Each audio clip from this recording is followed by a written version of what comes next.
And in for Clark. And draws the foul at 1.6. She goes sprawling. She went sprawling into her own bench.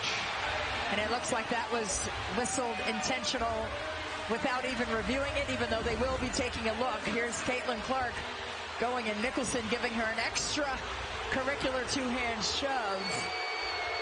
Yeah, this is very unfortunate for Georgia with the game that they have played today to have it end like this. Yeah, just frustration coming to the forefront. And several seniors for this Georgia ball club. Very rough fouls at the end. Clark will bury it. The recipient of that pass.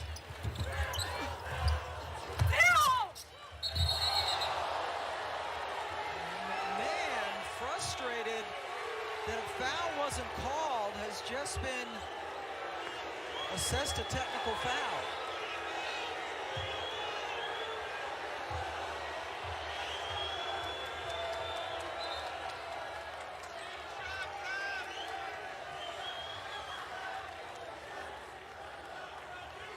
Clark walked away and put the two hands up like, I didn't do anything, so let's take a look at what happened.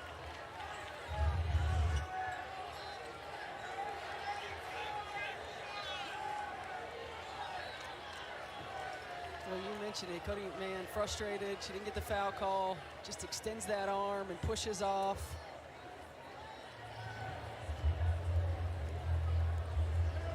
Offensive rebound put back, and she was fouled, but didn't get the foul call. And Cody McMahon is strong now. Oh, yeah. And again, just a Score the basket. We have an intentional foul on red 32. We'll shoot 2 shots in the ball and make it. Certainly understand McMahon's frustration. This team has trailed big since the beginning of this game. She's a wonderful player as a freshman. Well, look, there's a lot of basketball left to play for Ohio State. They're going to have an opportunity.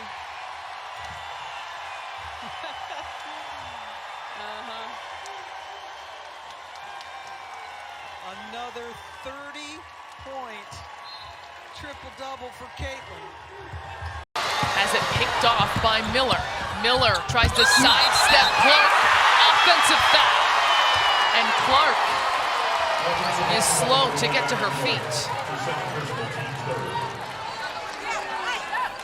We've seen Caitlin Clark hit the floor, but never staying down this long. My goodness. Well, Diamond Miller trying to get herself downhill, and she just crashed to the ground. Here's Caitlin Clark early on getting downhill, going the other way for the Hawkeyes. And then a little handoff action, getting to the mid-range. As I said, after an offensive rebound, Maryland wasn't matched up defensively, and she got a nice midi. Caitlin Clark still being tended to, with Iowa leading 47-42. Now back on her feet.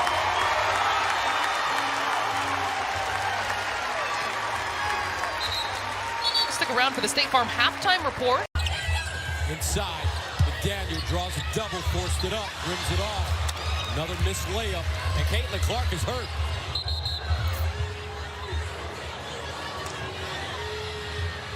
Not sure what happened.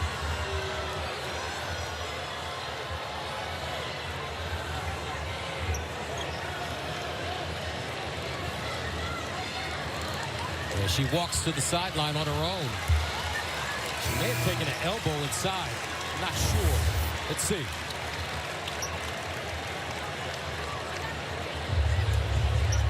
Yeah, it looks like she got bumped in the midsection.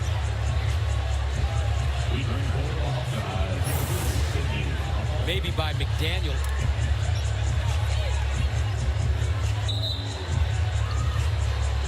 So Clark on the bench right now. As Bluter has a conversation with her superstar. She leaves at 6:16 here in the second quarter. Let's see when she comes back. One-on-one, Sammy Whitcomb with 8 seconds left. Goes around to Gumake, drives baseline, and shot rejected by Izzy McMagor. Second opportunity is up and in by NaLyssa Smith. Very entertaining first half about Seattle, and all of a sudden, we're pretty close. This has been as close as it's been all second quarter long, 44-2.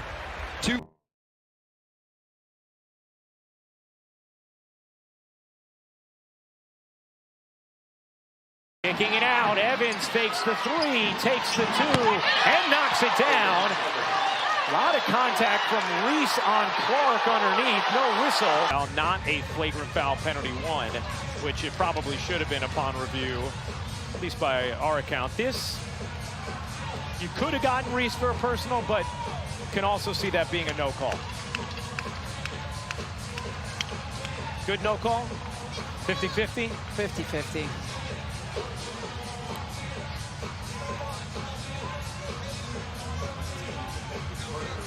Now, a Kennedy Carter bucket that initially looked like a 3 is a 2 for Carter. Third in the voting last season. Clark, hammered. 3 Sky players coming over. And the official is pointing to his head here, and I think they're going to look at this.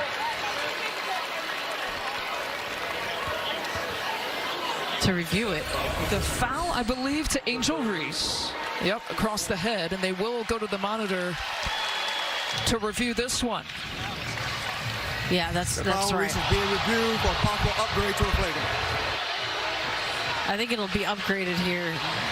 The sole purpose of it hitting her head, although she was looking for the ball, I believe.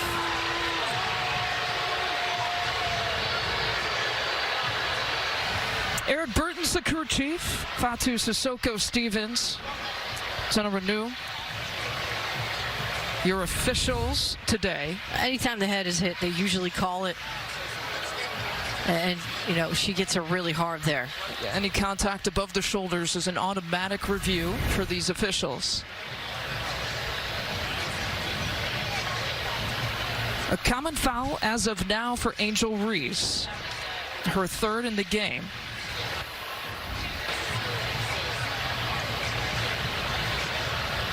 And again, not a challenge. This is just an official review to see if any upgrade possibilities to an F1 or F2.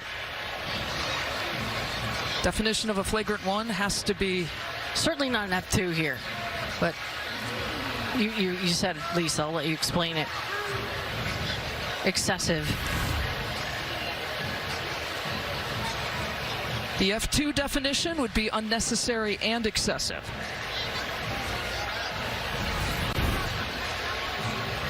I wouldn't think they'd call a flagrant 2, because she looked like she was still going for the basketball, and she hit Caitlin's head in the process. I think it will be probably a flagrant 1 for that reason, just because she hit her.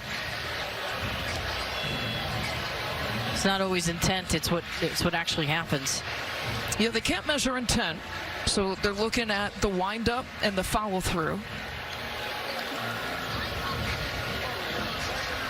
And Eric Bruton's decision. As a review, the call has been upgraded to a flagrant 1. We have follow through, impact, unnecessary contact to the head. 2 shots for Clark, side out. Yeah, just what we saw. And so again, the definition, as we were talking about, just to define F1 and F2, unnecessary, you heard Eric Bruton define that. Unnecessary contact here for Angel Reese, not excessive. And the wind-up and, you know, the motion, they had to call that. I agree. I think that's the right call. So Caitlin Clark to the free throw line. Her first trip there today. Mabry doubled off to Carter. Her jumper is good. Kennedy Carter now with 12 points off the bench. And then the lay from Boston as the officials are going to take a look at what just transpired between Carter and Clark. I mean, that's clearly a foul which was called. The question is, will they call it unnecessary. Kennedy Carter, I think that's going to be a flagrant one, and Clark goes to the line and hits the first. They called it away from the ball foul because it happened prior to the inbound. So then anybody can shoot the free throw.